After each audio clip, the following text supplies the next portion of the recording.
நான் உங்களுக்காக இன்னைக்கு கொண்டு வந்திருக்க படம் கான் கேஷ்னு 2019 வெளியான ஒரு ஹிந்தி படம். இந்த படம் முழுக்க இதுல நடிச்சிருக்க ஹீரோயின் கேரக்டர் சுத்தி தாங்க இருக்கும். 16 வயசுலயே அந்த பொண்ணுக்கு வரக்கூடாத ஒரு பிரச்சனை வருது. பொதுவா அந்த பிரச்சனை 50-60 வயசுல ஆணுக்கோ பெண்ணுக்கோ வந்தா கூட அவங்களால அதை தாங்கிக்க முடியாதுதான். ஆனா 16 வயசுலயே அந்த பொண்ணுக்கு அந்த பிரச்சனை வருது. அந்த பிரச்சனையால அவளும் அவளோட குடும்பமும் என்னெல்லாம் பாடுபடுறாங்க. அவ அந்த பிரச்சனையை கடந்து எப்படி வாழ்க்கையில முன்னுக்கு வரான்றதுதான் இந்த படத்தோட முழு கதையுமே. கண்டிப்பா இந்த படம் உங்களுக்கு ரொம்ப பிடிக்கும். சரி, நம்ம கதைக்குள்ள போயிருவோமா?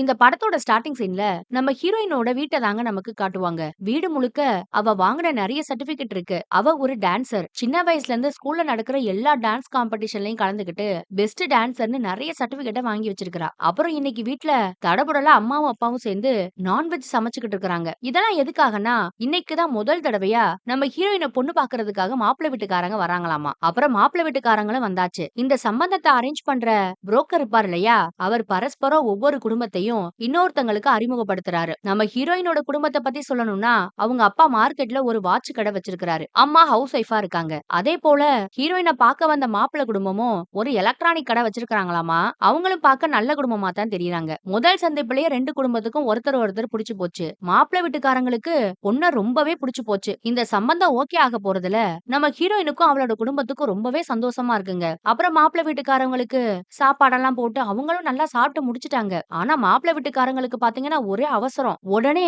கல்யாணத்துக்கான தேதியை குறிக்கணும்னு ஒத்த கால நிக்கிறாங்க. ஏன்னா ஹீரோயினை விடவே கூடாதுன்னு நினைக்கிறாங்க. உடனே கல்யாணம் பண்ணி விட்டா கூட்டிட்டு போயிருவாங்க போல. அந்த அளவுக்கு அவசரம். அவங்க அந்த புரோக்கர் கிட்ட ஒரு நல்ல தேதியை பாருப்பான்னு சொல்லிக்கிட்டே இருக்காங்க. அப்பதான் அப்பா ஏதோ ஒரு விஷயத்த சொல்ல தயங்குறாரு. நம்ம ஹீரோயினும் அப்பாவே பார்த்து சொல்லுங்கப்பா சொல்லுங்கப்பான்னு சொல்லிட்டு இருக்கா. அம்மா முகத்திலயும் ஒரு தயக்கம் தெரியுது. அவசரம் வேண்டாம், என் பொண்ணை பத்தி நான் உங்ககிட்ட ஒரு விஷயம் சொல்லணும்னு நம்ம ஹீரோயினோட அப்பா மெதுவா பேச்ச ஆரம்பிக்கிறாருங்க. அப்ப மாப்பிள்ளையோட அப்பாவும் என்னன்னு கேக்குறாரு. இல்ல, என் பொண்ணுக்கு கொஞ்சம் முடி கொட்டுற பிரச்சனை இருக்கு அப்படின்னு லைட்டா பேச்ச ஆரம்பிப்பாரு. இதை கேட்டுட்டு மாப்பிள்ளை வீட்டுக்காரங்களும் அட இதெல்லாம் ஒரு பிரச்சனையா, அதெல்லாம் பாத்துக்கலான்னு ரொம்ப கேஷுவலா எடுத்துக்கிறாங்க. இதுல அந்த மாப்பிள்ளக்காரன் இருக்கானே அவன் இன்னொரு படி மேல போய் எங்க வீட்டுல நல்ல வேலை ஒயிட் கலர் டைல்ஸ் எல்லாம் நாங்க போடல, உங்க பொண்ணுக்கு அதிகமா முடி கொட்டினா கூட முடி கீழே விழுந்தா அங்கங்க கிடக்குறதே தெரியாதுங்கிறான். அந்த அளவுக்கு ஹீரோயின் அவனுக்கு புடிச்சு போச்சு போல. எல்லாரும் இது ஒரு பிரச்சனை இல்லன்னு சொன்னா கூட நம்ம ஹீரோயினோட குடும்பம் மொத்தமும் ஏதோ ஒரு விஷயத்த சொல்ல முடியாம மென்னு முழுங்குற மாதிரி தெரியுது. இந்த பக்கம் பார்த்தா மாப்பிள்ளையோட அப்பா ஒரு பக்கம்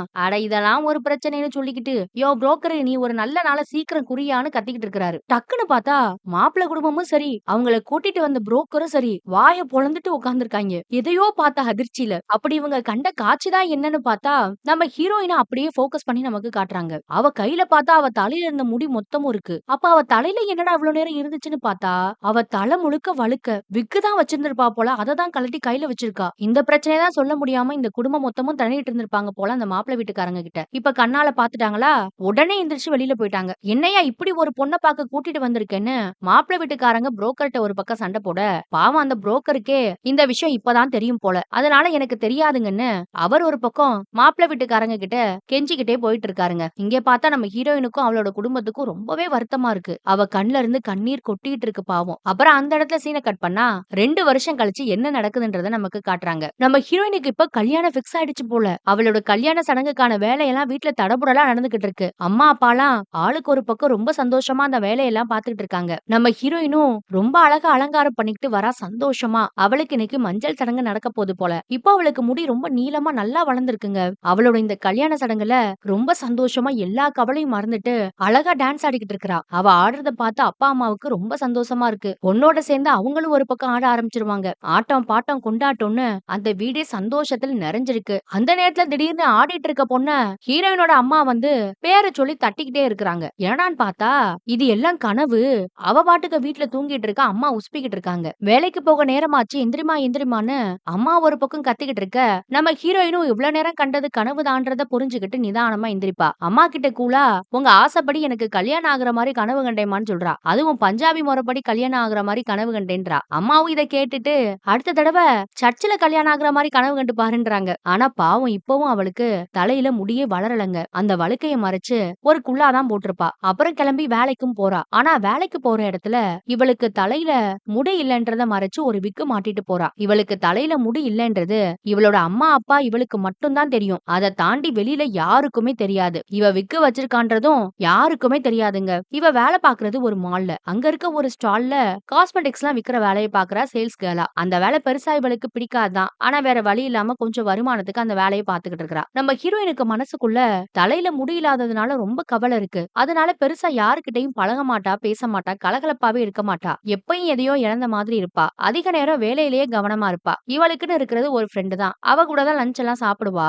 அப்பதான் அந்த மாலுக்கு வெளியில இருக்க ஒரு கட் அவுட்ட பாக்குறா. கொஞ்ச நாள்ல அங்க துர்கா ஃபெஸ்டிவல்னு ஒண்ணு நடக்க போகுதாமா. அதுக்காக இந்த மால்ல ஒரு டான்ஸ் காம்படிஷன் நடத்த போறாங்க. அதுவும் ரொம்ப பெரிய அளவுல. இவளுக்கு தான் டான்ஸ்னா ரொம்ப பிடிக்கும் இல்லையா?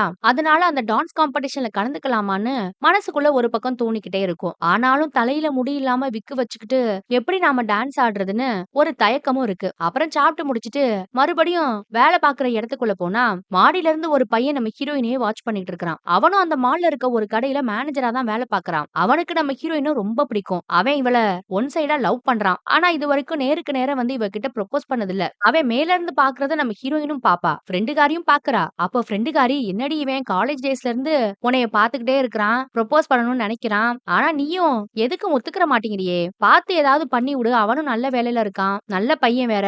இப்படியே கண்டுக்காம இருந்தா அப்புறம் அவன் வேற பொண்ண பாத்துட்டு போயிடுவான்னு கேலி பண்ணிட்டு போவா. ஆனா இவளுக்கு இந்த காதல், கல்யாணம் இதெல்லாம் சுத்தமா இப்போ நம்பிக்கை இல்லாம போச்சு. ஏன்னா இவளோட பிரச்சனை என்னன்னு இவளுக்கு மட்டும் தானே தெரியும். வர்ற வரன்லாம் இவளுக்கு இருக்க பிரச்சனைய பாத்துட்டு வேண்டாம் வேண்டான்னு போகும்போது காதலிக்கிற பையன் மட்டும் எப்படி ஒத்துக்குவான்? அவனும் ஓட தானே செய்வான். அந்த எண்ணத்துல இவளும் அந்த பையன் கிட்ட ரொம்ப பேச மாட்டா. பட்டும் படாம ஃப்ரெண்ட்லியா தான் பேசுவா. ஆனா அவனுக்கும் சரி, கூட வர ஃப்ரெண்டுகாரிக்கும் சரி இவளோட பிரச்சனை தெரியாது. இன்னொரு பக்கம் பார்த்தா ஹீரோயினோட அப்பாவை காட்டுறாங்க. அவரோட ஃப்ரெண்டு ஒருத்தரு பொண்டாட்டிய கூட்டிட்டு ஆக்ரால இருக்க தாஜ்மஹாலை போய் பார்த்துட்டு வந்தாராம். அதுவும் ஃபிளைட்ல. அந்த கதை எல்லாத்தையும் சொல்லிக்கிட்டு இருக்காரு நம்ம ஹீரோயினோட அப்பா கிட்ட. அதை இவர் ரொம்ப ஆச்சரியமா கேட்டுட்டு இருக்காரு. ஏன்னா ஃபிளைட்ல போகணுன்றது ஹீரோயினோட அப்பாவுக்கும் அம்மாவுக்கும் பெரிய கனவு. ஆனா இது வரைக்கும் அது நடந்ததே இல்ல. கல்யாணம் ஆகும்போது ஹீரோயினோட அப்பாவும் அம்மாவும் தாஜ்மஹாலை போய் நேர்ல பார்க்கணும்னு ஆசைப்பட்டாங்களாம். அந்த ஆசையும் இது வரைக்கும் நடந்ததே கிடையாது. சோ ஃப்ரெண்டு இதெல்லாம் சொல்லும் போது அத ஒரு மாதிரி ஏக்கமா கேட்டுக்கிட்டு இருப்பாரு. அப்புறம் வீட்டுக்கு வந்தா ஹீரோயினோட அத்தை ஊர்ல இருந்து வந்திருக்காங்கங்க.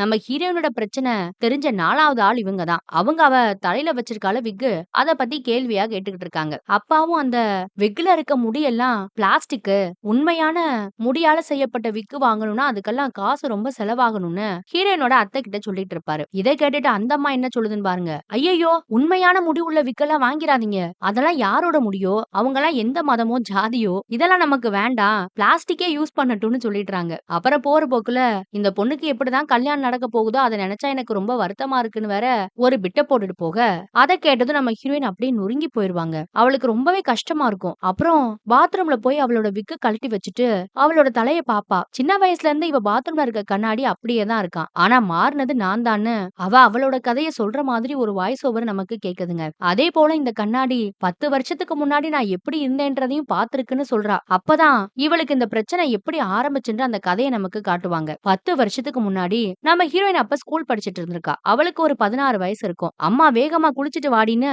டிஃபனை பேக் பண்ணி வச்சுட்டு குளிக்கிற பொண்ண கத்திக்கிட்டு இருப்பாங்க. அவ குளிச்சு முடிச்சதுக்கு அப்புறமா யதார்த்தமா பாத்ரூமுக்குள்ள போனா இவ குளிச்சு முடிச்ச தண்ணி வெளியவே போயிருக்காது. பாத்ரூம் முழுக்க அப்படியே தெப்பமா நிக்கும். ஏதோ அடைச்சிட்டு இருக்கு போலேன்னு அவங்க குச்சியால கிண்டி பார்த்தா நிறைய முடி இருக்கும் அங்க. எல்லாம் நம்ம ஹீரோயினோட முடிதான். என்ன இந்த பொண்ணுக்கு இவ்வளவு முடி கொட்டுதுன்னு அப்பதான் முதல் தடவை அவங்க அதை நோட்டீஸ் பண்ணுவாங்க. அப்புறம் நம்ம ஹீரோயின் ஸ்கூலுக்கு போய் யதார்த்தமா கிளாஸ்ல உட்காந்து அவ வாட்டுக்கு பாடம் நடத்துறத கவனிச்சிட்டு இருப்பா. அப்ப பின்னாடி இருக்க பசங்க எல்லாம் ஹீரோயினோட மண்டையில ஒரு ஐலாண்ட் உருவாயிடுச்சுன்னு கமெண்ட் பண்ணுவானுங்க. அப்பதான் என்னடா என்னமோ சொல்றாங்களேன்னு இவ தலையை தொட்டு பாப்பா. இவளோட தலையில ஒரு இடத்துல மட்டும் முடியே இல்லாம அப்படியே வழுக்க மாதிரி இருக்கும். இவளுக்கு ரொம்ப ஒரு மாதிரி சங்கடமா போயிரும். வீட்டுக்கு வந்ததும் அப்பா அம்மா கிட்ட சொல்லி ரொம்ப வருத்தப்படுவா. எல்லாரும் என்னை கேலி பண்றாங்கன்னு சொல்றா. அப்பாவும் கவலைப்படாதமா, ஒரு வாரத்துல உன்னைய டாக்டர் கிட்ட கூட்டிட்டு போறேன்னு சொல்றாரு. அது வரைக்கும் என்ன பண்றதுன்னு கேட்டா அவரு பாருங்க பிளாக் கலரு ஸ்கெட்ச் எடுத்து அந்த இடத்துல முடி மாதிரி அப்படியே வரைஞ்சு விடுறாரு. அப்ப அந்த குடும்பத்துல இருந்த 3 பேருக்குமே இது பெரிய பிரச்சனையா தெரியல. அதனால ஹீரோயினும் அதெல்லாம் மறந்துட்டு நார்மலா ஸ்கூலுக்கு போக ஆரம்பிச்சிடறா. அப்புறம் ஒரு வாரம் கழிச்சு ஒரு டாக்டர் கிட்ட கூட்டிட்டு போவாங்கங்க நம்ம ஹீரோயினை. அங்க போனா அவர் இதெல்லாம் பார்த்துட்டு ஏதாவது சத்து குறைபாடால இருக்கலாம்னு சொல்லி மாத்திரை மருந்தெல்லாம் எழுதி கொடுக்கறாரு. அதெல்லாம் போட்டதும் முடி மறுபடியும் நல்லா வளர்ந்துரும் வேற சொல்றாரு. உடனே நம்ம ஹீரோயினுக்கு ரொம்ப சந்தோஷம். பிரச்சனை தீர்ந்துச்சுன்னு அந்த மாத்திரை எல்லாத்தையும் தொடர்ந்து சாப்பிட்டுக்கிட்டு இருப்பா. ஆனா சாப்பிட்டு சாப்பிட்டு ஒண்ணுமே சரியான பாடு இல்ல. அவளோட முடி இன்னும் கொட்டிக்கிட்டே தான் இருக்காமா. இத பத்தி அம்மா அப்பா நைட் எல்லாம் புலம்புவாங்க. அப்பதான் அப்பா ஒரு விஷயத்த சொல்றாரு. இவரோட சொந்தத்துல ஒரு பையனுக்கு இதே மாதிரி பிரச்சனை இருந்துச்சாம். அந்த பையனும் மாத்திரை மருந்தெல்லாம் சாப்பிடறத விட்டுட்டு கேரட், நெல்லிக்காய் ஜூஸ், முட்டை, பாலுன்னு சத்தானதா சாப்பிட்டானா. கறி மீனெல்லாம் சாப்பிடறதையே விட்டுட்டானா. அந்த மாதிரி பண்ணி பார்த்தானன்னு நம்ம ஹீரோயினோட அம்மா கிட்ட சொல்றாருங்க. அவங்களும் சரின்னு ஒத்துக்கிட்டாங்க. காட்டுறாங்க. இப்ப பார்த்தா நம்ம ஹீரோயினுக்கு தலையில நெறைய இடத்துல முடி நல்லாவே கொட்டி போச்சு. அதனால அவ தலைய மறைச்சு ஷால போட்டிருக்கிறா பாவம். கொஞ்சம் கொஞ்சமா அவ நம்பிக்கை வேற உடைஞ்சுகிட்டே வருது. அப்பா அம்மா பேச்ச கேட்டு அவளும் இப்ப சத்தானதா சாப்பிடவும் ஆரம்பிக்கிறா. ஆனா கொஞ்சம் கொஞ்சமா மத்தவங்ககிட்ட பேசுறது, பழகுறது, விளையாடுறது, அவளுக்கு பிடிச்ச டான்ஸ பண்றதுன்னு எல்லாத்தையும் நிறுத்த ஆரம்பிச்சுட்டா. ஏன்னா எங்க அவ தலையில இருக்க ஷாலு கொஞ்சம் நகர்ந்தா கூட முடி கொட்டுற பிரச்சனை எல்லாருக்கும் தெரிஞ்சிருமோன்னு அவளுக்கு ஒரே பயமா இருக்கு இப்போ. இப்படியே நாளும் ஓடிட்டே இருக்கு.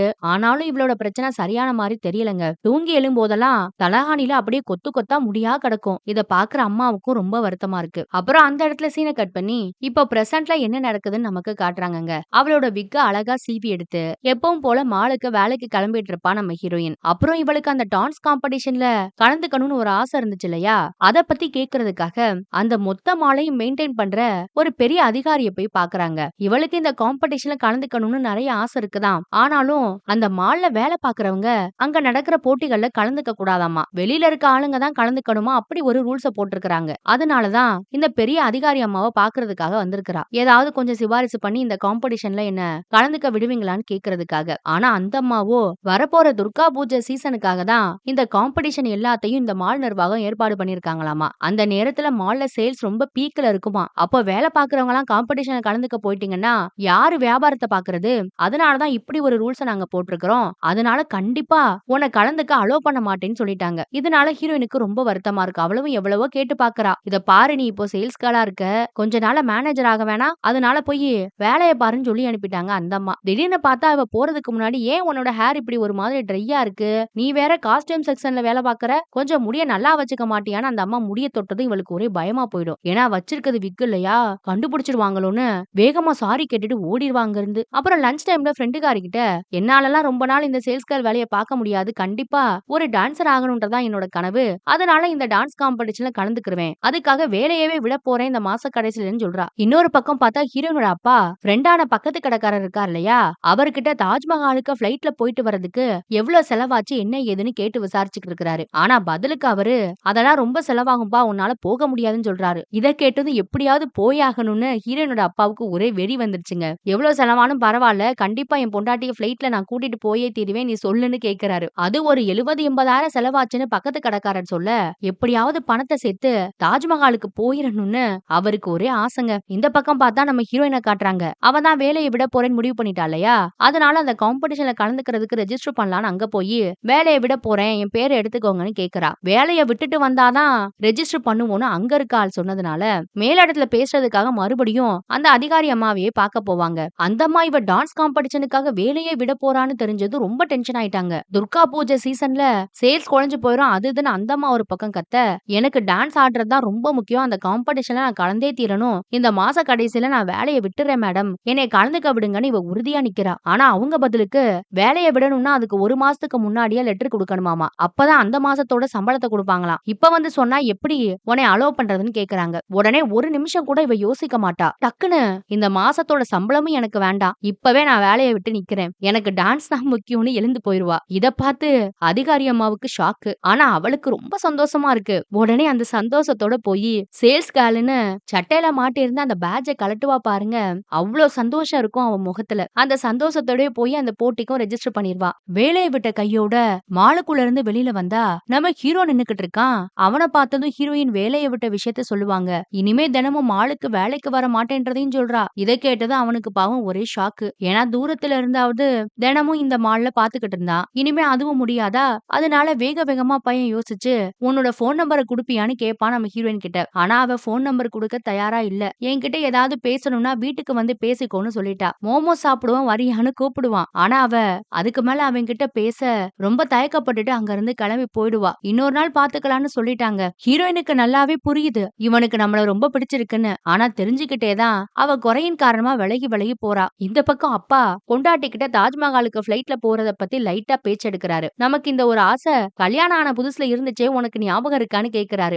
அவங்களும் இருக்கு, ஆனா அதுக்கெல்லாம் காசு செலவாகும், நம்மகிட்ட எங்க காசு இருக்குன்றாங்க. இவரும் என்கிட்ட கொஞ்சம் பணம் இருக்கு, அது மட்டும் இல்லாம நம்ம பொண்ணு வேற நல்ல சம்பளத்துல வேலை பாக்குறா, அதனால எப்படியாவது நம்ம போயிட்டு வந்துடலாம்னு சொல்றாரு. இதை கேட்டதும் ஹீரோனோட அம்மாவுக்கு ரொம்ப சந்தோஷமா இருக்கு. ஆனா அங்க பொண்ணு வேலையை விட்டது பாவம் இவங்களுக்கு தெரியல. அப்புறம் பொண்ணு சாயங்காலத்துல வந்து வேலையை விட்டுட்டேன், டான்ஸ் காம்படிஷன்ல கலந்துக்க போறேன்னு விஷயத்த சொன்னா அம்மாவுக்கும் அப்பாவுக்கும் ஒரே டென்ஷன். ஏன்டி நல்ல வேலைய விட்ட? நல்ல சம்பளம் போச்சேன்னு அம்மா ஒரு பக்கம் கத்த, அப்பாவும் கத்துறாரு. ஆனா அவளுக்கு இந்த வேலை பிடிக்கலன்னு ஆணித்தனமா சொல்லிருவா. என்னால இந்த வேலையில தொடர்ந்து இருக்கவே முடியாது. எனக்கு பிடிச்சது டான்ஸ் தான். அதனால இந்த காம்படிஷன்ல கலந்துக்கிட்டு ஜெயிச்சு ஒரு டான்ஸ் டீச்சராவோ இல்ல இந்த மேடைகள் எல்லாம் டான்ஸ் ஆடக்கூடிய ஏதோ ஒரு வேலையை நான் பார்த்துட்டு போறேன். என்னை விட்டுருங்கன்னு சொல்லிட்டா. ஆனா அதுல வின் பண்ணிருவோம்னு இவ ரொம்ப உறுதியா இருக்காங்க. பொண்ணு இவ்வளவு கான்பிடென்ட்டா பேசினதுக்கு அப்புறம் அப்பா அம்மாவாலையும் எதுவுமே சொல்ல முடியல. அப்புறம் அந்த இடத்துல சீனை கட் பண்ணி 10 வருஷத்துக்கு முன்னாடி என்ன நடந்ததுன்ற அந்த மீதி கதையை நமக்கு காட்டுறாங்கங்க. திடீர்னு ஒரு நாள் பொண்ணு ரொம்ப சோகமா உட்கார்ந்திருக்கிறா. என்னம்மா உன்னோட ஸ்கூல்ல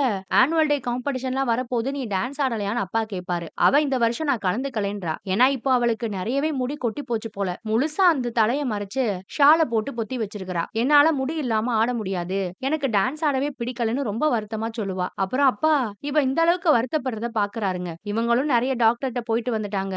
என்னென்னமோ முயற்சி பண்ணி பார்த்துட்டாங்க. ஆனா எதுவுமே வேலைக்காகல. சரி நம்ம டாக்டரை மாத்தி பார்ப்போம். வேற ஏதாவது ஒரு ஸ்கின் டாக்டர் கிட்ட போவோம்னு சொல்றாங்க அம்மா. ஒருவேளை இது ஸ்கின் ப்ராப்ளமா இருக்குமோன்னு தான். சரின்னு அப்பாவும் ஒத்துக்கிறாரு. இதை கேட்டதும் ஹீரோயினுக்கு கொஞ்சம் நம்பிக்கையும் சந்தோஷமும் வருதுங்க இப்போ. அப்புறம் புதுசா ஒரு ஸ்கின் டாக்டர் கிட்ட போனா அவர் இவங்க பிரச்சனையெல்லாம் கேட்பாரு. அப்பதான் அப்பா ஒரு உண்மையை சொல்லுவாரு. பீரை வச்சு முடிய கழுவுனா இந்த பிரச்சனை சரியாகும்னு யாரோ சொன்னாங்களாம். அதையெல்லாம் கூட ட்ரை பண்ணி பார்த்திருக்காங்க. எக்கச்சக்கமா முட்டைய நம்ம ஹீரோயின் சாப்பிட்டது மட்டும் இல்லாம தலையிலையும் அப்ளை பண்ணி பார்த்திருக்கா. இப்படி நிறைய பண்ணி பார்த்துட்டோம் டாக்டர். ஆனா ஒண்ணுமே சரியாகலன்றாங்க. இதை கேட்டு டாக்டருக்கே ஷாக்கு தான். அப்புறம் அவரும் செக் பண்ணி பார்த்துட்டு இது முடியோட வேர்ல வர ஏதாவது ஒரு இன்ஃபெக்ஷனா இருக்கலாம்னு முடிவு பண்ணி சில ஆயில்மெண்ட்டை கொடுக்கறாரு. இத போடுமா சரியா போகும்னு சொல்றாரு. இப்ப நம்ம ஹீரோயினுக்கு ரொம்ப சந்தோஷம். அதை வாங்கிக்கிட்டு வந்ததும் குடும்பத்துல இப்பதான் கொஞ்சம் நிம்மதியா இருக்காங்க எல்லாரும். அதையும் ரெகுலரா இவ போட்டு பாக்குறா. அப்புறம் நாள் கொஞ்சம் கொஞ்சமா போய்கிட்டே இருக்கு. ஒரு மாசம் கழிச்சு பார்த்தா பொண்ணு டான்ஸ் காம்படிஷன் நடக்கிற நாளும் வருது. எங்க அவ போகலையான்னு அப்பா வந்து கேட்பாரு அம்மா கிட்ட. இல்ல அவ போகல, உள்ளதான் அழுதுகிட்டு இருக்கான்றாங்க. ஏன்னா அந்த ஆயில்மெண்ட போட்டு கூட அவளுக்கு இன்னும் அந்த முடி கொட்டுற பிரச்சனை சரியாகவே இல்லங்க. பாவம் ரொம்பவே நொந்து போயிட்டா. அப்பாவும் போய் பொண்ணு கிட்ட பேசினா இந்த ஊர்ல எத்தனையோ பொண்ணுங்க இருக்காங்க. எல்லாருக்கும் முடி நல்லா தானே இருக்கு. ஆனா எனக்கு மட்டும் ஏன் இந்த பிரச்சனை வரணும்? கடவுள் என் மேல மட்டும் ஏன் இவ்வளவு கோவமா இருக்காருன்னு ரொம்ப அழுகுறா. எனக்கு இனிமே என் முடி திரும்ப வளரும். திரும்ப பழைய மாதிரி என் தோற்றம் மாறும்ன்ற நம்பிக்கையே இல்லப்பா. எல்லா நம்பிக்கையும் போயிடுச்சுன்னு சொல்லி ரொம்ப ரொம்ப அழுவா. பொண்ணு இப்படி அலறத எந்த அப்பாவாலதான் தாங்கிக்க முடியும்? கவலைப்படாதமா, உன் முடி கண்டிப்பா வளரும். அதுக்கு என்னெல்லாம் பண்ணணுமோ எல்லாத்தையும் நான் பண்றேன். எவ்வளவு செலவானாலும் சரி, என்னோட ஆஸ்தி மொத்தமும் போனாலும் சரி, உன்னை பெரிய டாக்டர் கிட்ட கூட்டிட்டு போய் காட்டுறேன்னு அப்பா அழுவாரு. அப்பாவும் பொண்ணு மாறி மாறி அழுவாங்க பாவம். இதெல்லாம் பாக்குற அம்மாவுக்கும் ரொம்ப வேதனையா இருக்கும். அப்புறம் உடனே கிளம்பி அந்த சிட்டில இருக்க ஒரு பெரிய ஹாஸ்பிட்டலுக்கு போவாங்கங்க. அப்பாவுக்கு ஆனா உள்ளுக்குள்ள கொஞ்சம் பதட்டமா இருக்கும். ஏன்னா டாக்டர் என்ன சொல்ல போறாரோ ஏது சொல்ல போறாரோ, கொண்டு வந்திருக்க பணம் பத்துமான்ல 1000 யோசனை உள்ளுக்குள்ள ஓடிக்கிட்டே இருக்கும். அவர் முடி சம்பந்தமான பிரச்சனைகளை பாக்குற ரொம்ப ஃபேமஸான டாக்டராமா. அப்புறம் நம்ம ஹீரோயினோட குடும்பத்தை உள்ள கூப்பிட்டது இவங்களும் உள்ள போவாங்க. அவரும் இவங்க பிரச்சனை எல்லாத்தையும் கேக்குறாரு. அப்புறம் நம்ம ஹீரோயினை பார்த்தா அப்பதாங்க அவ தலையில கட்டியிருக்க அந்த ஷால அவுப்பா. பார்த்தா அவ தலையில இப்போ கொஞ்சோண்டு தான் முடி இருக்கு. பாதிக்கு மேல வழுக்கை ஆயிடுச்சு பாவம். அவ எவ்வளவு கஷ்டப்பட்டிருப்பா அதெல்லாம் கண்ணாடியில பார்த்து. ஒரு 17 வயசுல இதையெல்லாம் அவ இப்படிதான் கடந்தாலோ பாவம். அப்புறம் டாக்டரும் லேப்ல போய் சில டெஸ்ட் எல்லாம் எடுத்துட்டு வர சொல்றாரு. இவங்களும் போய் அந்த டெஸ்ட் எல்லாம் எடுக்கிறாங்க. அப்புறம் அந்த டெஸ்ட் ரிப்போர்ட் எல்லாம் வந்ததுக்கு அப்புறமா இன்னொரு நாள் டாக்டர் போய் பார்த்தா அப்பதான் அவர் பிரச்சனை என்னன்றதே சொல்றாருங்க. நம்ம ஹீரோயினுக்கு வந்திருக்கிறது ஹேர் சம்பந்தமான ஒரு டிசீஸா. அதோட பேரு அலோபீசியாவா. பாவம் இத பத்தி அந்த அப்பா அம்மாவுக்கும் சரி அந்த சின்ன பொண்ணுக்கும் ஒண்ணுமே தெரியாது. டாக்டர் தான் எல்லாத்தையும் சொல்றாரு. முதல்ல முடி ரொம்ப லேஸ் ஆகுமா, அப்புறம் கொட்ட ஆரம்பிச்சிருமா, வழுக்கையும் விழ ஆரம்பிச்சிருமா. மறுபடியும் முடிய கொண்டு வர முடியாதான்னு அப்பா கேட்டா அதுக்கு வாய்ப்பு இருக்கா. ஆனா அதுக்கு நிறைய செலவாகும். நிறைய ஊசியெல்லாம் போடணுமா, அதுவும் தலையில போடணுமா. இதை கேட்டதும் அப்பாவுக்கு பக்குன்னு இருக்கும். ஆனா கொஞ்சம் சைடு எஃபெக்ட் எல்லாம் இருக்கும். உங்களுக்கு பரவாயில்லையான்னு கேக்குறாரு டாக்டர். நம்ம ஹீரோயின் பயப்படுவா கொஞ்சம். ஆனா அப்பா உறுதியோட என்ன ஆனாலும் பரவாயில்ல டாக்டர், எவ்வளவு செலவானாலும் பரவாயில்ல, என் பொண்ணுக்காக நான் அந்த ட்ரீட்மெண்ட்டுக்கெல்லாம் சம்மதிக்கிறேன், அதையும் கொஞ்சம் ட்ரை பண்ணி பாத்துருவோம்னு சொல்லிட்டாரு அப்பா. நம்ம ஹீரோயினுக்கு இதை கேட்டதும் அவ்வளோ சந்தோஷமா இருக்குங்க. அவ முகத்துல ரொம்ப நாள் கழிச்சு அப்பதான் சிரிப்பே நம்ம பார்க்க முடியும். அவ்வளோ சந்தோஷப்படுவா. அந்த ஹாஸ்பிட்டலை விட்டு வெளியில வரும்போது அந்த பில்டிங் அவ கண்ணுக்கு கோயில் மாதிரி தெரியும். அந்த டாக்டர் கடவுள் மாதிரி தெரிவாரு. அப்புறம் கொஞ்சம் கொஞ்சமா நம்ம ஹீரோயினுக்கான ட்ரீட்மெண்ட்டும் ஒன்னொன்னா நடக்க ஆரம்பிக்குங்க. நிறைய மருந்து சாப்பிடுவா, தலையில இன்ஜெக்ஷன் எல்லாம் போடுவாங்க. அந்த ப்ராசஸ்ல அவளுக்கு ரொம்ப கஷ்டமா தான் இருக்கும். ஆனாலும் மறுபடியும் முடி வளரணுன்றதுக்காக எல்லாத்தையும் பண்ணுவா. அப்புறம் கொஞ்ச நாள்ல ஸ்கூல்ல ஃபைனல் எக்ஸாமும் நடக்கும். அந்த எக்ஸாம முடிச்சதும் பார்த்தா நம்ம ஹீரோயினுக்கு இப்போ ரொம்ப நீளமான முடி அவ்வளவு அடர்த்தியா வளர்ந்துருக்கு. முன்னாடி இருந்ததை விட முடி இப்ப சூப்பரா வளர்ந்துருச்சுங்க, காடு மாதிரி. அவ்வளவு சந்தோஷமா எக்ஸாம் ரிசல்ட்ட வாங்கிக்கிட்டு ஓடி வருவா வீட்டுக்கு. ஃபர்ஸ்ட் கிளாஸ்ல பாஸ் பண்ணிட்டாலாமா. இத கேட்டதும் அப்பா அம்மாவுக்கு ரொம்ப சந்தோஷமா இருக்கு. அந்த ட்ரீட்மெண்ட் பண்ணதுல இவளுக்கு நல்லாவே முடி வளர்ந்துருச்சுங்க. அப்புறம் என்ன இன்னைக்கு காலேஜ் போகணும் இல்லையா? அதையெல்லாம் நினைச்சு குடும்பத்துல எல்லாருக்குமே ரொம்ப சந்தோஷமா இருக்கும். அப்பா அம்மாவுக்கு பொண்ண இப்படி பாக்க ரொம்பவே பூரிப்பா இருக்குங்க. அப்புறம் காலேஜ்ல சேர்ந்து படிக்க ஆரம்பிப்பா. டெய்லி ஃப்ரீ கார் தான் விட்டுட்டு போறது காலேஜுக்கெல்லாம். முன்ன விட இப்ப ரொம்ப அழகாவும் மாறிட்டா. முன்னாடி எப்பவும் சோர்வா இருப்பா இல்லையா? ஆனா இப்ப கலகலப்பா சிரிச்சுக்கிட்டு, அவளுக்கு பிடிச்ச மாதிரி டான்ஸ் ஆடிக்கிட்டு, நிறைய காம்படிஷன்ல கலந்துக்கிட்டுன்னு அவ லைஃபே ரொம்ப சந்தோஷமா தலைகீழா மாறிடுச்சு. இங்கதான் மால்ல வேலை பார்த்தாருல அந்த மேனேஜர், அவர் சீனியரா படிச்சுக்கிட்டு இருக்கிறாரு. காலேஜ்ல இருந்தே அந்த பயபுள்ள நம்ம ஹீரோயின ஒன் சைடா லவ் பண்ணிட்டே இருக்கிறான். போகும்போதும் வரும்போதும் பாத்துக்கிட்டே இருப்பான். ஆனா போய் பேச மாட்டான். அப்போ இருந்தே நம்ம ஹீரோயின லவ் பண்றான். அதை கவனிச்சுட்டு ஃப்ரெண்டு ஒருத்தன் எத்தனை நாள்டா இப்படி பாத்துக்கிட்டே இருப்ப, போய் நேருக்கு நேரா ப்ரொபோஸ் பண்ணுன்னு ஐடியா கொடுத்து ஒரு நாள் அனுப்பி வைப்பாங்க ஹீரோவ. அவனும் தைரியத்தை வர வச்சுக்கிட்டு ஹீரோயின் கிட்ட பேசலான்னு வரான். இப்பதான் முதல் தடவை பேச போறாங்க போல ரெண்டு பேரும். தான் யாரு என்னன்றதை இன்ட்ரோடியூஸ் பண்ணிக்கிட்டு பேசலான்னு பார்த்தா வகையே வராது. அப்புறம் ப்ரப்போஸ் பண்ணாம, நீங்க டான்ஸ் ஆடுறத பார்த்தேன், ரொம்ப அழகா டான்ஸ் ஆடுறீங்க அப்படி இப்படின்னு புகழ்ந்து தள்ளிட்டு வந்துருவான். இவளும் தேங்க்யூன்னு சொல்லிட்டு அமைதியா கிளம்பி போயிடுவா. ஆனா அவளுக்கும் நல்லா தெரியுது இவன் ப்ரப்போஸ் பண்ணதான் வந்திருக்கான்னு. ஆனா வெளிக்காட்டிக்க மாட்டா. எல்லாமே இப்படி நல்லா போயிட்டு இருக்கும்போது திடீர்னு ஒரு நாள் நம்ம ஹீரோயின் தூங்கிட்டு இருக்கும்போது தான் ஒரு விஷயத்த நமக்கு காட்டுறாங்க. அவளுக்கு மீச வளர்ந்துகிட்டு இருக்கு. அத அவளும் மறுநாள் காலையில கண்ணாடியில நோட் பண்ணுவா. உடனே அடிச்சு புடிச்சு குடும்பம் மொத்தமும் டாக்டர்ட்ட போய் தான் நிக்கிறாங்க. அப்பதான் அவர் ஒரு விஷயத்த சொல்றாரு. இவளுக்கு முடி வளரும்ன்றதுக்காக நிறைய மெடிசன் இன்ஜெக்ஷன் எல்லாம் போட்டாங்க இல்லையா, அதோட சைடு எஃபெக்ட் தானா இது. இன்னும் கொஞ்சம் கொஞ்சமா தாடி வேற வளர ஆரம்பிக்கும்ன்றாரு.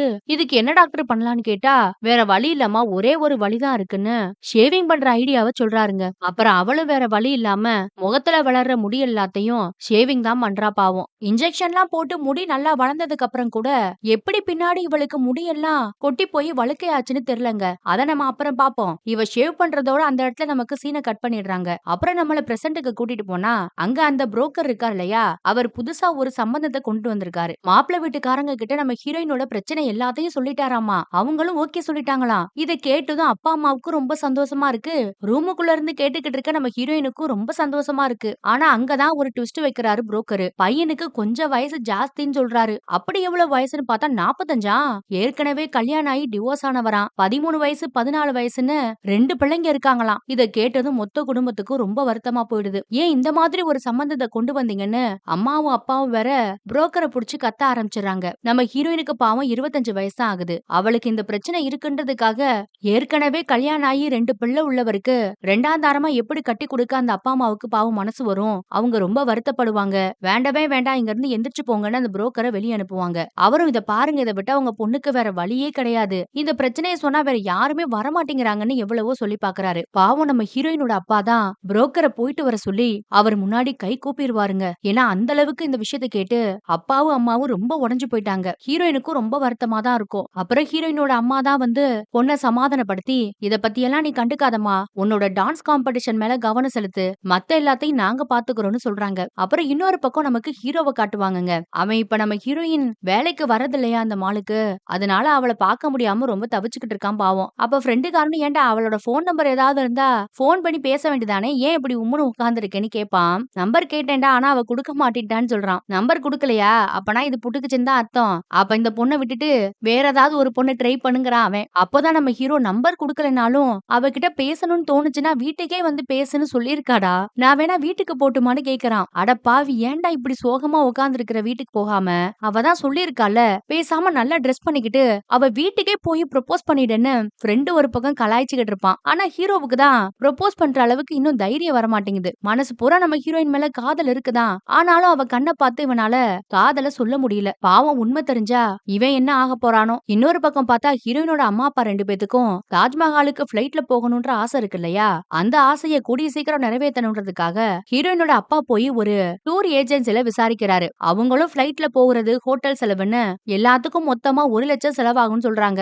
உடனே அதை கேட்டுட்டு வந்து பொண்டாட்டிட்ட சொல்லுவாருங்க. 1 லட்சம் செலவாகுமா, ஐயோ, அப்பனா நம்மளோட மொத்த சேவிங்கும் போயிரும், வேண்டவே வேண்டான்றாங்க ஹீரோயினோட அம்மா. ஆனா அப்பா என்ன சொல்றாருன்னா, இத பாரு, நம்ம பொண்ணோட மெடிக்கல் செலவுக்காகவே நம்ம பல வருஷமா அலைஞ்சு அலைஞ்சு நிறைய செலவு பண்ணிட்டோம். இப்பதான் கொஞ்சம் மெடிசன் செலவெல்லாம் கம்மியாயிருக்கு, அதனால நம்ம இப்ப போயே ஆகணுங்கிறாரு. ஒருவேளை நம்ம இப்ப போகலன்னு வச்சுக்கோ, அப்புறம் எப்பவுமே நம்மளால போக முடியாதுங்கிறாரு. அவர் எப்படியாவது பிளைட்ல தாஜ்மஹாலுக்கு போயே ஆகணும், அதுவும் இந்த வருஷமே போகணும்ன்றதுல ரொம்ப உறுதியா இருக்காருங்க. இந்த குடும்பம் நம்ம ஹீரோயினோட மருத்துவ செலவுக்காக பாவம் நிறையவே இழந்திருக்காங்க பல வருஷமா. அப்ப அந்த சீனை எல்லாம் நமக்கு காட்டுறாங்கங்க. மாத்திரை மருந்து சாப்பிட்டு தலையில இன்ஜெக்ஷன் எல்லாம் போட்டதுல நல்ல அடர்த்தியா நீளமா நம்ம ஹீரோயினுக்கு முடி வளர்ந்திருந்தது இல்லையா? அதோட போதாததுக்கு மீச வேற வளர்ந்திருந்தது. அத ஷேவ் பண்ண சொல்லி டாக்டர் முன்னாடியே சொல்லியிருப்பாரு. அதுவரையும் தானே நம்ம பார்த்தோம். இப்ப பார்த்தா ஒரு 6 மாசத்துல மறுபடியும் நல்லா வளர்ந்த முடி எல்லாமே கொட்டி போச்சு. என்ன டாக்டர் 6 மாசத்துல எல்லா முடியும் மறுபடியும் இப்படி கொட்டி போச்சேன்னு டாக்டர் கிட்ட தான் அந்த மொத்த குடும்பமும் வந்து கேக்குறாங்கங்க. ஆனா இத பார்க்கும்போது டாக்டருக்கே ஷாக்கு தான். ஆனாலும் அவரும் உறுதியா என்னால எதுவுமே சொல்ல முடியாதுன்னு சொல்லிட்டாரு. ஏன்னா அவரால முடிஞ்ச எல்லாத்தையும் பண்ணி பார்த்துட்டாரு. மறுபடியும் கொட்டுதுன்னா என்ன பண்ண முடியும்? குடுத்திருக்க மாத்திரை மருந்து சாப்பிடுங்க. ஆனா என்னால மறுபடியும் முடி எப்ப உறுதியா வளரும்னு சொல்ல முடியாதுங்கிறாரு. நம்ம ஹீரோயின் கூட மறுபடியும் மருந்து ஊசி எல்லாம் போட்டு பார்க்கலாமான்னு கேக்குறா. ஆனா வேண்டாம், அது ரொம்ப ரிஸ்கா போயிரும். நிறைய சைடு எஃபெக்ட்லாம் பிற்காலத்துல உனக்கு வந்துருமான்னு சொல்லிட்டாரு. ஆனா அப்ப அவர் இன்னொரு யோசனை சொல்றாருங்க. பேசாம நீ விக் யூஸ் பண்ணி பாருன்னு அவர் தான் முதல்ல ஐடியா குடுக்குறாரு. ஏன்னா இப்போ இவ காலேஜுக்கு போயிட்டு இருக்கா இல்லையா? அதனால கண்டிப்பா ஸ்கார்ஃப் தலையில கட்டிக்கிட்டுலாம் போக முடியாது. அதனால இந்த ஐடியாவ குடுத்து அனுப்புறாரு. குடும்பத்துல இருக்கவங்களுக்கும் இப்போதைக்கு இந்த பிரச்சனைய சரி பண்ண இதான் வழின்னு தோணுதுங்க. அதனால விக்கு வாங்குறதுக்காக ஒரு கடைக்கு போவாங்க. அழகான ஒரு விக்கும் நம்ம ஹீரோயினுக்கு அமையுதுங்க. அந்த ஒரு நிமிஷம் அவளுக்கு அவளோட பழைய முடியே திரும்பி வந்த மாதிரி இருக்கும். கண்ணாடியில அவளோட அந்த முகத்தை பார்த்து ரொம்ப சந்தோஷப்படுவா. பாவம் சின்ன வயசுல இந்த பொண்ணுக்கு எவ்ளோ ஒரு மன உளைச்சல், எவ்ளோ கஷ்டம். அப்புறம் அந்த இடத்துல சீனை கட் பண்ணா இப்போ பிரசன்ட்ல என்ன நடக்குதுன்னு நமக்கு காட்டுறாங்க. மறுபடியும் அதே புரோக்கர் தான் ஒரு புது வரனோட வந்திருக்காரு ஹீரோயினோட அப்பா கிட்ட. ஆனா அந்த பையனுக்கு 27 வயசு தானா. நம்ம ஹீரோயினோட பிரச்சனை எல்லாத்தையும் இந்த புரோக்கர் சொல்லிட்டாராமா. அதுக்கும் அவங்க ஓகே சொல்லிட்டாங்களாம். இத கேட்டதும் அப்பாவுக்கே ஷாக்கா தான் இருக்கு. ஆனாலும் இதுல ஒரு ட்விஸ்ட் வைக்கிறாரு பாருங்க அந்த புரோக்கரு. அந்த பையனுக்கு தற்சமயத்துக்கு வேலை இல்லையாமா. பிசினஸ் பண்ணணும்னு ஆசைப்படுறானா. அதுக்கு மட்டும் ஒரு 2 லட்சம் ரூபாய வரதட்சணையா கொடுத்தீங்கன்னா உடனே இந்த சம்பந்தத்தை ஓகே பண்ணிடலாம்னு சொல்றாரு. முதல்ல அப்பா வேண்டாம் முடியாதுன்னு தான் சொல்லி பாக்குறாரு. ஆனா அந்த புரோக்கரோ இத பாருங்க, பணத்தை பத்தி யோசிச்சீங்கன்னா அப்புறம் உங்க பொண்ணுக்கு கல்யாணமே நடக்காது. கம்மியான வயசுல பையன் வேணும், நல்லா இருக்கணும்னு நிறைய எதிர்பார்க்கறீங்க. அப்புறம் வரதட்சணை கொடுக்காம எப்படி கல்யாணம் பண்ண முடியும்? இந்த மாதிரி ஒரு குறைய வச்சுக்கிட்டு பொண்ணு வாழ்க்கைக்காக 2 லட்சம் செலவு பண்ணலாம், அதெல்லாம் ஒண்ணும் தப்பு இல்லன்னு ஹீரோனோட அப்பா கிட்ட சொல்லிக்கிட்டு அவர் பாட்டுக்கு போயிட்டே இருக்காருங்க. நல்லா இருந்தவரோட மனச கொஞ்சம் இந்த புரோக்கர் குழப்பி விட்டுட்டாருன்னு சொல்லலாம். அப்புறம் வீட்டுக்கு வந்து ஹீரோயினோட அம்மா கிட்ட இத பத்தி சொன்னா அவங்களும் பரவாயில்ல, நம்ம அந்த வரதட்சணையை கொடுத்து எப்படியாவது இந்த வரனையாவது ஓகே பண்ணிடலாம்னு சொல்றாங்க. ஆனா அப்பாவுக்கு தாஜ்மஹாலுக்கு போக முடியாதேன்னு ஒரு வருத்தம் இருக்குங்க. அதுக்காக தானே பாவம் பணத்தை எல்லாம் ஏற்பாடு பண்ணி வச்சிருந்தாரு.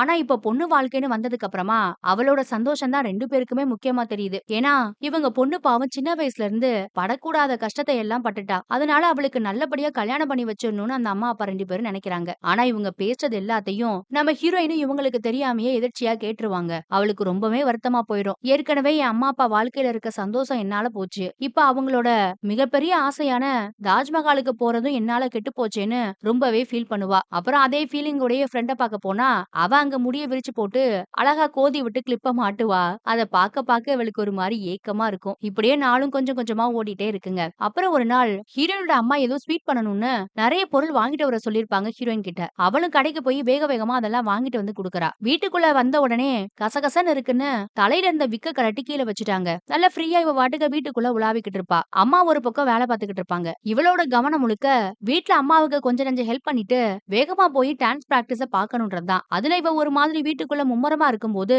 திடீர்னு நம்ம ஹீரோ வந்துருவான். அவன் இவகிட்ட பேசணும்னு வந்தானா இல்ல ப்ரப்போஸ் பண்ணணும்னு வந்தானான்னு தெரியல. கையில கேக்கோட வந்திருக்கான். வந்து பார்த்தவனுக்கு இவ தலையில விக் இல்லாம வழுக்க முடியோட நிப்பா பாத்தீங்களா?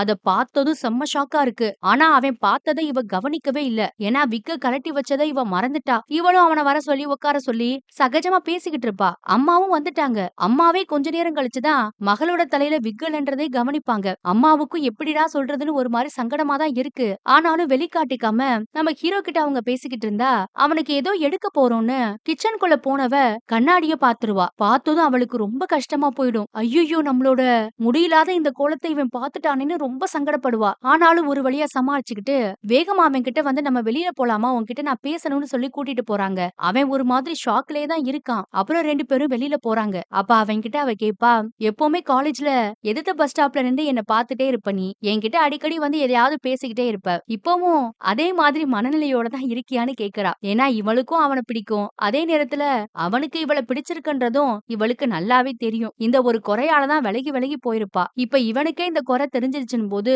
எல்லாத்தையும் ஓப்பனா கேட்டுறா. அப்ப அவன் ஒரு வார்த்தை சொல்லுவான் பாருங்க. உண்மையிலே உன் வீட்டுக்கு நான் ப்ரொபோஸ் பண்றதுக்காக தான் வந்தேன். உன்னை ரொம்ப எனக்கு பிடிச்சிருக்குன்னு சொல்லத்தான் வந்தேன். ஆனா இப்போ உனக்கு இருக்க குறை தெரிஞ்சதும் உன்னை எனக்கு இன்னும் ரொம்ப பிடிச்சிருச்சுன்னு சொல்றான். என்ன கல்யாணம் பண்ணிக்கியான்னு வேற கேட்டுட்டான். அவ இத நம்பவே இல்லங்க. எதிர்பார்த்திருக்கவே மாட்டான் இந்த மாதிரி ஒரு வார்த்தைய. அவளுக்கு அவ்ளோ சந்தோஷமா இருக்கு இத கேட்டதும். நாம எப்படி இருக்கோமோ கிடைக்குமோ அத அப்படியே அக்செப்ட் பண்ணிக்கிற ஒருத்தன் கிடைப்பான்னு அவன் நினைச்சு கூட பார்த்திருக்க மாட்டா. எல்லாம் கனவு மாதிரி இருக்கும். ரொம்ப ஜாலியா இருக்கும். அவனுக்கும் கூட ரொம்ப சந்தோஷமா தான் இருக்கு. அப்புறம் அப்படியே 2 பேரும் மாறி மாறி ப்ரப்போஸ் பண்ணிக்கிட்டு அன்னைக்கு முழுக்க ஊர் சுத்துவாங்க. நைட்டு ரொம்ப லேட்டா தான் வீட்ல கொண்டு போய் ஹீரோவே விடுவான். அப்பதான் முதல் தடவையா ஹீரோயின் அவளோட போன் நம்பரை ஹீரோவுக்கே குடுப்பா. ரூமுக்கு வந்தா ரொம்ப சந்தோஷமா இருக்கும். அவ மறைச்சு வச்சிருக்க ஒரு போட்டோவை எடுத்து பாப்பா. அதுல ஃப்ரெண்ட்ஸ் கூட தான் இவ போட்டோ எடுத்திருப்பா. ஆனா அந்த போட்டோல தூரத்துல பின்னாடி நின்று ஹீரோ அப்பவும் ஹீரோயின சைட் அடிச்சுட்டே இருந்திருப்பான். அவன் உருவத்த அதுல பார்த்து பல வருஷமா ரசிச்சிருந்திருப்பா போல. இப்ப அத எடுத்து ரொம்ப சந்தோஷத்தோட பாத்துக்கிட்டு இருக்கா. அப்புறம் மறுநாள் காலையில அப்பா நம்ம ஹீரோயினுக்கு மருந்து வாங்கலான்னு வெளியில போவாரு. ஆனா இப்போ எனக்கு மருந்தெல்லாம் தேவையில்லைன்னு அவ சொல்லுவா. ஏன்னு கேட்டா, இன்னுமா எனக்கு முடி வளரணும்னு உங்களுக்கு எல்லாம் நம்பிக்கை இருக்கு. எனக்கெல்லாம் அந்த நம்பிக்கை இல்ல.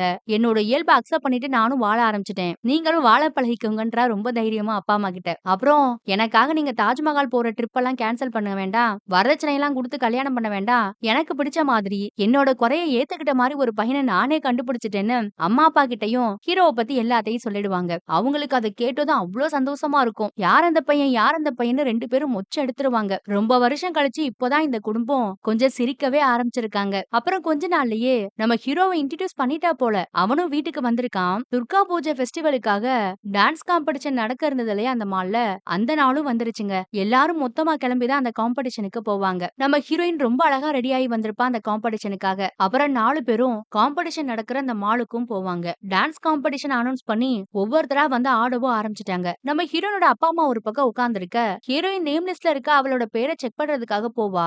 அப்ப பார்த்தா அவளோட பேரே நேம் லிஸ்ட்ல இல்லைன்னு சொல்றாங்க. அவளுக்கு இதை கேட்டது ரொம்ப ஷாக் ஆயிடும். நான் முன்னாடியே ரெஜிஸ்டர் பண்ணிட்டேனேன்னு இவ சொல்றா. ஆனா போட்டியாளர்களை கன்ஃபார்ம் பண்றதுக்கு அவங்களுக்கு எல்லாரும் கால் பண்ணியிருந்தாங்களாமா. இவ போன் உடைஞ்சு போனதுனால அந்த காலை இவளால அட்டன் பண்ண முடியல. அவளோட நிலைமை எல்லாத்தையும் எவ்வளவோ சொல்லி பாப்பா. ஆனா கடைசி நேரத்துல என்னால பேரை சேர்த்துக்க முடியாதுன்னு அங்க இருக்க ஒருத்தன் சொல்லிட்டான். இவளுக்கு ரொம்பவே கஷ்டமா போயிடும். பாவம் இதுக்காக வேலையை விட்டு எவ்வளவு கஷ்டப்பட்டிருக்கா. இப்ப லிஸ்ட்ல பேர் இல்ல உன்னால கலந்துக்க முடியாதுன்னா ரொம்பவே கஷ்டமா இருக்கும். ரொம்ப டென்ஷன் ஆயிடுவா. சோகமா இவ ஏற்கனவே ஒரு ஸ்டால்ல வேலை பார்த்தா இல்லையா, அங்க போய் உட்கார்ந்துருவாங்க. ஹீரோவும் எவ்வளவோ ட்ரை பண்ணி பாக்குறான், பேசி பாக்குறான் அங்க இருக்கவங்க கிட்ட. அப்பதான் அங்க அந்த மாலோட பெரிய அதிகாரி அம்மா வருவாங்க. இத பாரு, எதுக்கு இப்ப சோகமா உட்கார்ந்துருக்கிற? நீ இந்த டான்ஸ் காம்படிஷனுக்காக உன் வேலையவே விட்டுருக்க. ஒருவேளை உன்னால இதுல கலந்துக்க முடியலன்னு வச்சுக்கோ, உன்னை விட எனக்கு தான் ரொம்ப கஷ்டமா இருக்கும்னு அந்த அம்மா சொல்றாங்க. வா எல்லாத்தையும் நான் பாத்துக்கிறேன்னு சொல்லி நம்ம ஹீரோயினை கையோட கூட்டிட்டும் போயிட்டாங்க. அப்புறம் அவங்க போனதுக்கு அப்புறம் மறுபேச்சு என்ன இருக்கு? கடைசி கண்டஸ்டன்டா நம்ம ஹீரோயினோட பேர் எழுத சொன்னதும் கடகடன்னு அவளோட பேரும் லிஸ்ட்ல வந்துருச்சுங்க. ஹீரோயினுக்கு ரொம்ப சந்தோஷமா இருக்கும். அப்பாடான் இருக்கு இப்பதான் ஒரு வழியா எல்லா பிரச்சனையும் முடிஞ்சிச்சுன்னு இவளும் அப்பா அம்மா கிட்ட போய் உட்கார்றா. ஹீரோவும் கூட தான் இருக்கான். ஏன்னா இவ கடைசியா தானே ஆட போறா. அதனால வெயிட் பண்ண வேணாமேன்னு அவங்க கூட போய் உட்கார்ந்தா காம்படிஷன் ஒரு பக்கம் ஜோரா நடந்துகிட்டு இருக்குங்க. திடீர்னு பார்த்தா ஒரு சின்ன பையன் குறுக்க ஓடி வந்தவன் நம்ம ஹீரோயினோட தலையில ஷால் மாதிரி ஒண்ணு குத்தி வச்சிருப்பா அந்த விக்கோட சேர்த்து. அத புடிச்சு எதிர்பாராத விதமா இழுத்து விட்டுட்டான். இதுல பாத்தீங்கன்னா அவ தலையில அந்த விக்கு அப்படியே டொபக்குன்னு கலந்து விழுந்துரும். அப்படியே எல்லார் முன்னாடியும் அவ வழுக்க தலையோட நிப்பா பாருங்க.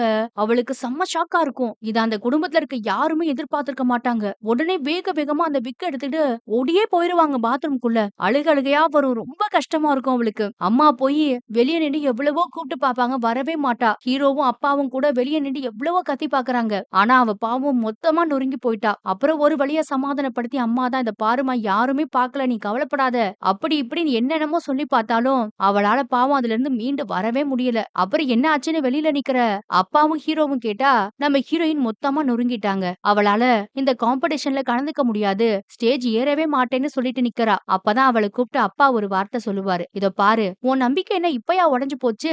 அதெல்லாம் உடைஞ்சு போய் ரொம்ப நாள் ஆகுதுமா. இப்ப மட்டும் உன்னால இங்க மேடை ஏறி டான்ஸ் ஆட முடியலன்னு வச்சுக்கோ, அப்புறம் உன் வாழ்நாள்ல நீ எப்பவுமே டான்ஸ் ஆடவே முடியாம போயிடும். உன் நம்பிக்கைய மறுபடியும் கொண்டு வர முடியாமயே போயிடும். வா எதுனாலும் பாத்துக்கலாம், அப்பா நான் இருக்கேன்னு சொல்லி பொண்ணோட கைய பிடிச்சு கூட்டிட்டு போவாரு காம்படிஷன் நடக்கிற இடத்துக்கு. பாத்ரூம்ல இருந்து அந்த ஸ்டேஜுக்கு போற அந்த வழி நடுக ஸ்கூல்ல இருந்து இப்ப வரைக்கும் அந்த பொண்ணு என்னெல்லாம் கஷ்டப்பட்டாலோ எவ்வளவுலாம் அவமானப்பட்டாலோ எல்லாத்தையும் நினைச்சு பாத்துக்கிட்டே வருவா. அவளுக்கு அப்பதான் புரியுது எவ்வளவு கடந்து வந்துட்டோம், இதெல்லாம் ஒரு விஷயமானு நினைக்கிறா. அம்மா அப்பா தைரியம் சொல்லி அவ பேரு வந்ததும் போமா போய் ஆடுன்னு சொல்லுவாங்க.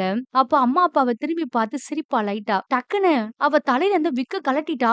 அதுவும் எல்லார் முன்னாடியும். அம்மா அப்பாவுக்கே ஷாக்கு. ஹீரோவும் ரொம்ப ஷாக் ஆயிடுவான். ஏன்னா அவ அவளோட குறைய இப்ப குறையா நினைக்காம நான் இப்படிதான்றத அக்செப்ட் பண்ணிக்கிட்டா. எல்லாத்தையும் அக்செப்ட் பண்ணி அந்த குறைய தாண்டி அவ திறமைய காட்டணும்னு முடிவு பண்ணிட்டா. ரொம்ப கான்பிடென்டா அவளா அந்த ஸ்டேஜுக்கு போவா. அவளை இத்தனை நாள் எல்லாரும் முடியோட பாத்தாங்க இல்லையா, அது விக்குதான் நினைச்சு எல்லாரும் அப்படியே வாய பொளந்து பாப்பாங்க. எல்லாரும் எல்லாருக்கும் அது அதிர்ச்சியா தான் இருக்கு. ஆனாலும் அவ அந்த ஸ்டேஜ்ல ஒரு பெர்ஃபார்மன்ஸ் பண்ணியிருக்கா பாருங்க. அது எல்லாரையும் மிரள வச்சுரும். எல்லாரும் கைத்தட்டி அவளோட டான்ஸ பார்த்து கொண்டாடுறாங்க. ஆனா நமக்கு தான் அந்த வாய்ப்பு கிடைக்கல. ஹீரோயின் அந்த ஸ்டேஜ்ல டான்ஸ் ஆடுறத மட்டும் இந்த படத்துல காட்டவே இல்லங்க. அடுத்து 1 வருஷம் கழிச்சு என்ன நடக்குதுன்னு நமக்கு காட்டுவாங்க. நம்ம ஹீரோ இருக்கான் இல்லையா? இப்போ அவன் மால்ல பெரிய போஸ்டிங்ல வேலை பார்த்துக்கிட்டு இருக்கிறான். ஹீரோவுக்கும் ஹீரோயினுக்கும் நல்லபடியா கல்யாணமும் முடிஞ்சிருச்சு. அப்பா ஒரு பக்கம் ஃப்ளைட்ல தாஜ்மஹாலுக்கு போயிட்டு வந்த கதைய ஃப்ரெண்டுங்க கிட்டயும் பக்கத்து கடைக்காரங்க கிட்டயும் சொல்லிக்கிட்டு இருக்காரு. அம்மா தாஜ்மஹால்ல புருஷனும் பொண்டாட்டியுமா சேர்ந்து எடுத்துக்கிட்ட போட்டோவ வீட்ல மாட்டிட்டு இருக்காங்க. அவங்களோட ஆசையும் கடைசியா நிறைவேறிச்சு போல. அப்புறம் தான் நமக்கு ஹீரோயின காட்டுவாங்க. அவ இந்த வருஷமும் அந்த மால்ல நடக்கிற காம்படிஷன்ல கலந்துக்கிறதுக்காக பேர் குடுக்க வந்திருக்கா. அப்போதான் அந்த இடத்துல ஒரு விஷயத்த நமக்கு சொல்லுவாங்க. போன வருஷம் நடந்த அந்த காம்படிஷன்ல அதாவது நமக்கு காட்டாத அந்த ஒரு காம்படிஷன்ல நம்ம ஹீரோயின் தான் ஃபர்ஸ்ட் பிரைஸ் வின் பண்ணாலாமா. இந்த வருஷமும் நீ தான் கண்டிப்பா வின் பண்ணுவன்னு பேர் எழுதுறவர் சொன்னா, இல்ல இல்ல நான் என்னோட பேரை குடுக்க வரல. என்னோட டான்ஸ் கிளாஸ்ல என்கிட்ட டான்ஸ் கத்துக்கிற இந்த பிள்ளைங்களோட பேரை குடுக்க வந்தேன்னு சொல்றா. அந்த டான்ஸ் காம்படிஷன்ல வின் பண்ணதுக்கு அப்புறமா இந்த ஒரு வருஷத்துல அவளுக்காக ஒரு டான்ஸ் கிளாஸ அவளே உண்டு பண்ணி அவளுக்கு பிடிச்ச மாதிரியான ஒரு வாழ்க்கைய வாழ்ந்துகிட்டு இருக்கா நம்ம ஹீரோயின். ஆனாலும் இப்போ அவ தலையில விக்கே இல்லங்க. அவ அவளா அவளோட இயல்புல ரொம்ப கெத்தா மாஸா வாழ்ந்துகிட்டு இருக்கறா. அப்பதான் கடைசி நமக்கு சில வரிகள அவளே சொல்றா. நம்ம வாழ்க்கையில எப்பயும் ஏதாவது ஒண்ணு மிஸ்ஸா தான் இருக்கும். ஆனா அதையே நினைச்சுக்கிட்டு ஊஞ்சு போய் உட்காராம நமக்கு பிடிச்ச நம்மளோட பாதையில நாம பயணிச்சுக்கிட்டே இருக்கணும்னு. இந்த அழகான வார்த்தைகளோட இந்த படத்த ரொம்ப சூப்பரா முடிச்சுட்டாங்க. படம் ரொம்ப அருமையா இருந்ததுல கண்டிப்பா இந்த படம் உங்களுக்கு ரொம்ப பிடிக்கும் நம்புறேன். Thank you.